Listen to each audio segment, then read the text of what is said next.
ನಮಸ್ಕಾರ ಸ್ನೇಹಿತರೆ. ಪೊಲೀಸ್ ಇವರನ್ನ ದೇಶದ ಒಳಗಿನ ಸೈನಿಕರು ಅಂತ ಕರೀತಾರೆ. ಅನೇಕ ಪೊಲೀಸ್ ಆಫೀಸರ್ಗಳು ಕಾನೂನಿಗಾಗಿ ಜೀವವನ್ನು ಬಲಿ ಕೊಟ್ಟಿದ್ದಾರೆ. ಆದ್ರೆ ಒಂದೇ ಒಂದು ವಿಡಿಯೋ ಈಗ ಈ ಪೊಲೀಸ್ ಇಲಾಖೆಗೆ ಕಪ್ಪು ಚುಕ್ಕಿ ಬಳಿದಿದೆ. ರಾಮಚಂದ್ರ ರಾವ್ ಅವರ ರಾಸಲೀಲೆಯ ಪ್ರಕರಣ ದೇಶದಾದ್ಯಂತ ಚರ್ಚೆಯಾಗ್ತಿದ್ದು ಇಡೀ ಪೊಲೀಸ್ ಇಲಾಖೆಯೇ ತಲೆ ತಗ್ಗಿಸುವಂತೆ ಮಾಡಿದೆ. ಸ್ನೇಹಿತರೆ, ಇಲ್ಲಿ ರಾಮಚಂದ್ರ ಅವರನ್ನ ಅಮಾನತು ಮಾಡಲಾಗಿದೆ.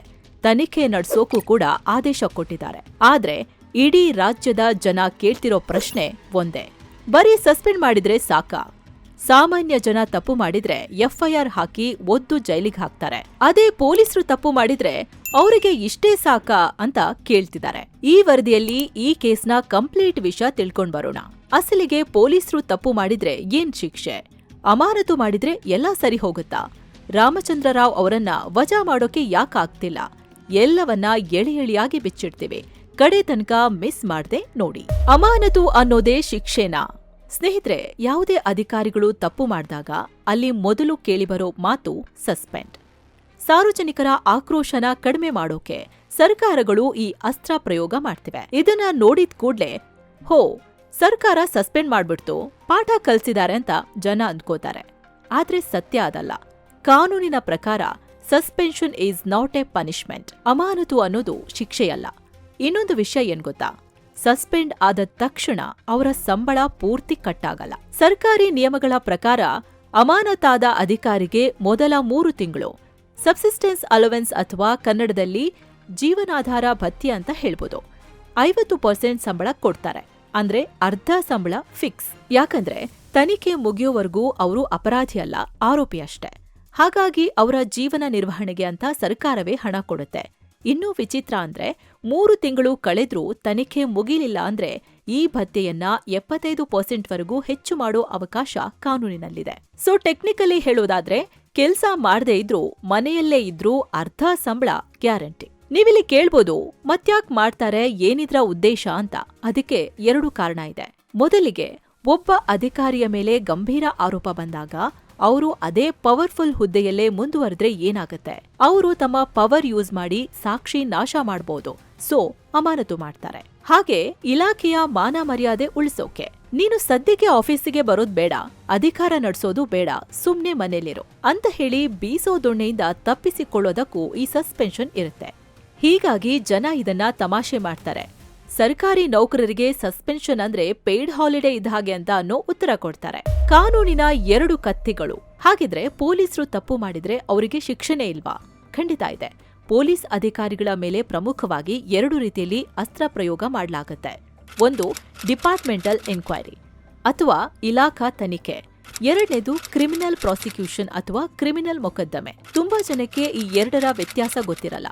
ಇವೆರಡು ಸಂಪೂರ್ಣ ಬೇರೆ ಬೇರೆ ದಾರಿಗಳು. ಆದ್ರೆ ಒಬ್ಬ ಅಧಿಕಾರಿಯ ಮೇಲೆ ಒಂದೇ ಸಲಕ್ಕೆ 2ನ್ನೂ ನಡೆಸಬಹುದು. ಮೊದಲನೇದು ಇಲಾಖಾ ತನಿಖೆ ಅಂದ್ರೆ ಇದು ಪೊಲೀಸ್ ಇಲಾಖೆಯ ಒಳಗಡೆಯೇ ನಡೆಯೋದು. ಇಲ್ಲಿ ಮ್ಯಾಕ್ಸಿಮಮ್ ಅಂದ್ರೆ ಕೆಲ್ಸ ಹೋಗುತ್ತೆ, ಆದ್ರೆ ಜೈಲಾಗಲ್ಲ. 2ನೇದು ಕ್ರಿಮಿನಲ್ ಕೇಸ್ ಅಂದ್ರೆ ಇದು ಕೋರ್ಟ್ನಲ್ಲಿ ನಡೆಯೋದು. ಇಲ್ಲಿ ಅಪರಾಧ ಸಾಬೀತಾದ್ರೆ ಜೈಲಿಗೆ ಹೋಗ್ಬೇಕಾಗತ್ತೆ. ರಾಮಚಂದ್ರ ರಾವ್ ಕೇಸ್ನಲ್ಲಿ ಸದ್ಯಕ್ಕೆ ನಡೀತಿರೋದು ಮೊದಲನೇದು, ಅಂದ್ರೆ ಇಲಾಖಾ ಮಟ್ಟದ ತನಿಖೆ. ಯಾಕಂದ್ರೆ ಇಲ್ಲಿ ಯಾರೋ ಸಂತ್ರಸ್ತರು ದೂರು ಕೊಟ್ಟಿಲ್ಲ. ಇಲ್ಲಿ ಅವರ ಮೇಲಿರೋ ಆರೋಪ ಕಚೇರಿಯನ್ನ ದುರುಪಯೋಗ ಮಾಡ್ಕೊಂಡಿದ್ದಾರೆ ಅಂತ. ಹೀಗಾಗಿ ಇಲಾಖಾ ಹಂತದಲ್ಲಿ ತನಿಖೆ ನಡೆಸಲಾಗುತ್ತೆ. ಇದರ ಪ್ರೊಸೀಜರ್ ನೋಡೋದಾದ್ರೆ IPS ಅಧಿಕಾರಿಗಳು ಬರೋದು ಕೇಂದ್ರ ಸರ್ಕಾರದ ವ್ಯಾಪ್ತಿಗೆ. ಇವರಿಗೆ ಆಲ್ ಇಂಡಿಯಾ ಸರ್ವಿಸಸ್ ರೂಲ್ಸ್ 1969 ಅನ್ವಯವಾಗುತ್ತೆ.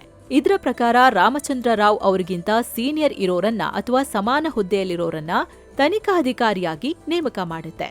ಈ ಅಧಿಕಾರಿ ಕೆಲ್ಸ ಏನು? ಸಾಕ್ಷಿಗಳನ್ನ ಕಲೆ ಹಾಕಿ ಆ ವೈರಲ್ ವಿಡಿಯೋ ಪರಿಶೀಲನೆ ಮಾಡಿ ವಿಧಿವಿಜ್ಞಾನ ಪ್ರಯೋಗಾಲಯದಿಂದ ರಿಪೋರ್ಟ್ ತರಿಸಿಕೊಂಡು ಕೊನೆಗೆ ರಾಮಚಂದ್ರ ರಾವ್ ಅವರ ಹೇಳಿಕೆಯನ್ನ ಪಡ್ಕೊಂಡು ಒಂದು ಫೈನಲ್ ರಿಪೋರ್ಟ್ ಕೊಡ್ತಾರೆ. ಈ ರಿಪೋರ್ಟ್ನಲ್ಲಿ ಹೌದು, ಇವರು ತಪ್ಪು ಮಾಡಿದ್ದಾರೆ, ಇಲಾಖೆಯ ಗೌರವ ಹಾಳು ಮಾಡಿದ್ದಾರೆ ಅಂತ ಬಂದ್ರೆ ಆಗ ಅಸಲಿ ಆಟ ಶುರುವಾಗುತ್ತೆ. ಆಗ ಸರ್ಕಾರ ಇವರಿಗೆ ಮೇಜರ್ ಪೆನಾಲ್ಟಿ ಅಂದ್ರೆ ದೊಡ್ಡ ಮಟ್ಟದ ಶಿಕ್ಷೆ ಕೊಡಬಹುದು. ಅದು ಏನಿರಬಹುದು? Rank reduction.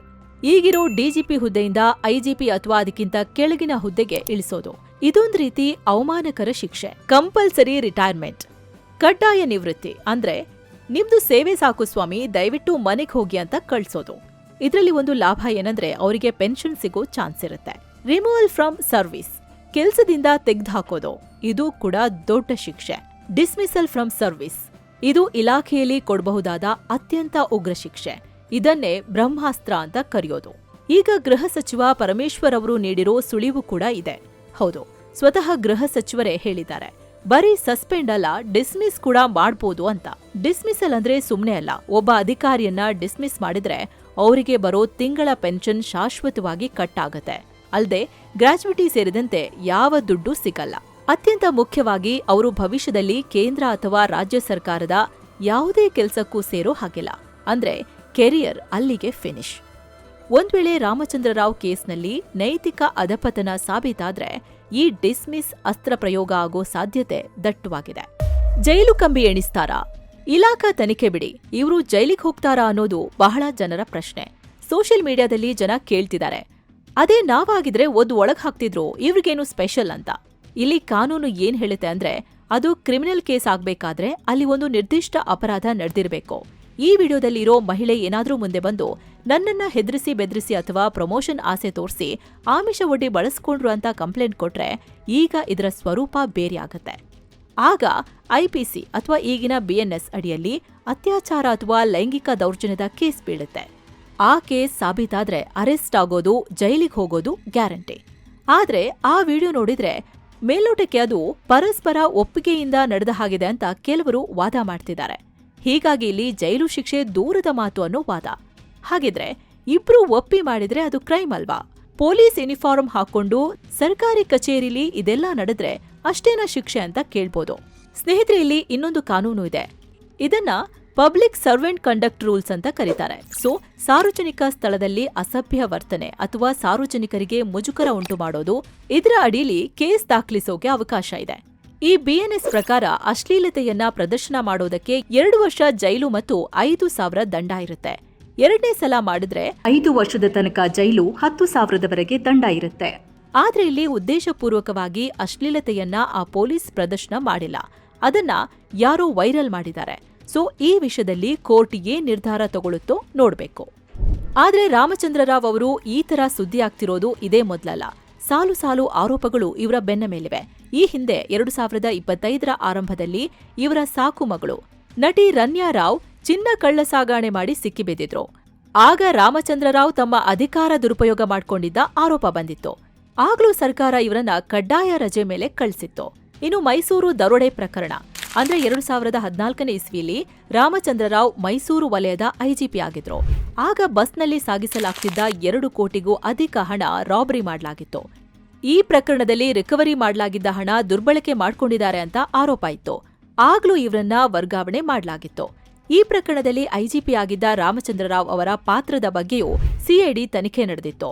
ಆರೋಪ ಸಾಬೀತಾಗದ ಹಿನ್ನೆಲೆ ಅವರ ವಿರುದ್ಧ ಪ್ರಕರಣ ನ್ಯಾಯಾಲಯದಲ್ಲಿ ವಜಾಗೊಂಡಿತ್ತು. ಇನ್ನು ಭೀಮಾ ತೀರದ ಕೊಲೆ 2017ರ ನವೆಂಬರ್ 30ರಂದು ನಡೆದ ಭೀಮಾ ತೀರದ ನಟೋರಿಯಸ್ ಹಂತಕ ಧರ್ಮರಾಜ ಚಡಚಣ ಸಂಶಯಾಸ್ಪದ ಪೊಲೀಸ್ ಎನ್ಕೌಂಟರ್ ಆಗಿತ್ತು. ಅದರಲ್ಲೂ ಇವರ ಹೆಸರು ಕೇಳ್ಬಂದಿತ್ತು. ಆಮೇಲೆ ಸಾಕ್ಷಿ ಇಲ್ಲ ಅಂತ ಖುಲಾಸೆ ಮಾಡಿದ್ರು. ಇದಲ್ದೆ 2024ರಲ್ಲಿ ಮಗನ ಹೆಸರಲ್ಲಿ ಬಿಟ್ಕಾಯಿನ್ನಲ್ಲಿ ಹೂಡಿಕೆ ಆರೋಪ ಕೇಳ್ಬಂದಿತ್ತು. ಹೀಗೆ ಚಿನ್ನ, ದರೋಡೆ, ಗ್ಯಾಂಗ್ಸ್ಟರ್ಗಳ ಜೊತೆ ಹೆಸರು ಕೇಳಿಬಂದಿದ್ರು. ಪ್ರತಿ ಬಾರಿಯೂ ರಾಮಚಂದ್ರರಾವ್ ಅವರು ಸೇಫ್ ಆಗ್ತಾನೆ ಬಂದ್ರು. ಈಗ ಇದು ಹೊರಗೆ ಬಂದಿದೆ. ಸಾಮಾನ್ಯರು ಏನ್ ಮಾಡ್ಬೇಕು? ಸ್ನೇಹಿತರೆ, ಇದು ರಾಮಚಂದ್ರರಾವ್ ಕತೆ ಆಯ್ತು. ಆದ್ರೆ ಇಲ್ಲಿ ಬಹುತೇಕರಿಗೆ ಒಂದು ಪ್ರಶ್ನೆ ಬರುತ್ತೆ. ಇವರು ದೊಡ್ಡ ಅಧಿಕಾರಿಗಳು, ಇವರೇ ಹಿಂಗ್ ಮಾಡ್ತಾರೆ ಅಂದ್ರೆ ನಾಳೆ ಯಾವುದೋ ಒಬ್ಬ ಪೊಲೀಸ್ ಅಧಿಕಾರಿ ನನಗೇನಾದ್ರೂ ತೊಂದರೆ ಕೊಟ್ರೆ, ಲಂಚ ಕೇಳಿದ್ರೆ, ದಬ್ಬಾಳಿಕೆ ಮಾಡಿದ್ರೆ ನಾನೇನ್ ಮಾಡ್ಬೇಕು? ಇವ್ರಿಗೇನ್ ಶಿಕ್ಷೆ ಅಂತ? ಸ್ನೇಹಿತರೆ, ಪ್ರಜಾಪ್ರಭುತ್ವದಲ್ಲಿ ಎಲ್ರಿಗೂ ಅಧಿಕಾರ ಇದೆ. ಪೊಲೀಸರು ತಪ್ಪು ಮಾಡಿದ್ರೆ ಪ್ರಶ್ನೆ ಮಾಡೋಕೆ ವ್ಯವಸ್ಥೆ ಇದೆ. ಮೊದಲನೇದಾಗಿ ಎಸ್ಪಿ ಅಥವಾ ಕಮಿಷನರ್ ಆಫೀಸ್. ನೀವು ಠಾಣೆಗೆ ಹೋದಾಗ ಎಸ್ಐ ದೂರು ತಗೊಂಡಿಲ್ಲ ಅಂದ್ರೆ, ಬೈದು ಕಳಿಸಿದ್ರೆ ನೇರವಾಗಿ ಜಿಲ್ಲಾ ಪೊಲೀಸ್ ವರಿಷ್ಠಾಧಿಕಾರಿ ಎಸ್ಪಿ ಅಥವಾ ನಗರ ಪ್ರದೇಶ ಆಗಿದ್ರೆ ಕಮಿಷನರ್ ಆಫೀಸ್ಗೆ ಹೋಗಿ ಲಿಖಿತ ದೂರು ಕೊಡಿ, ಸ್ವೀಕೃತಿ ಪಡ್ಕೊಳ್ಳಿ. ಎರಡನೇದಾಗಿ ಪೊಲೀಸ್ ಕಂಪ್ಲೇಂಟ್ಸ್ ಅಥಾರಿಟಿ ಪಿಸಿಎ. ಕರ್ನಾಟಕದಲ್ಲಿ ಪೊಲೀಸ್ ದೂರು ಪ್ರಾಧಿಕಾರ ಅಂತ ಇದೆ. ಇಲ್ಲಿ ನಿವೃತ್ತ ನ್ಯಾಯಾಧೀಶರು ಇರ್ತಾರೆ. ಡಿವೈಎಸ್ಪಿಗಿಂತ ಮೇಲಿನ ಅಧಿಕಾರಿಗಳು ತಪ್ಪು ಮಾಡಿದ್ರೆ ಇಲ್ಲಿ ದೂರು ಕೊಡಬಹುದು. ಇದು ತುಂಬಾ ಪವರ್ಫುಲ್ ಬಾಡಿ. ಮೂರನೇದಾಗಿ ಲೋಕಾಯುಕ್ತ. ಪೊಲೀಸರು ಕೆಲಸ ಮಾಡಿಕೊಡೋಕೆ ಲಂಚ ಕೇಳಿದ್ರೆ ನೇರ ಲೋಕಾಯುಕ್ತಕ್ಕೆ ಹೋಗಿ ಅವರು ಟ್ರ್ಯಾಪ್ ಮಾಡಿ ಹಿಡಿತಾರೆ. ನಾಲ್ಕನೇದಾಗಿ ಹ್ಯೂಮನ್ ರೈಟ್ಸ್ ಕಮಿಷನ್. ಪೊಲೀಸರು ದೈಹಿಕವಾಗಿ ಹಲ್ಲೆ ಮಾಡಿದ್ರೆ, ಟಾರ್ಚರ್ ಕೊಟ್ರೆ ಮಾನವ ಹಕ್ಕು ಆಯೋಗದ ಬಾಗಿಲು ತಟ್ಬೋದು.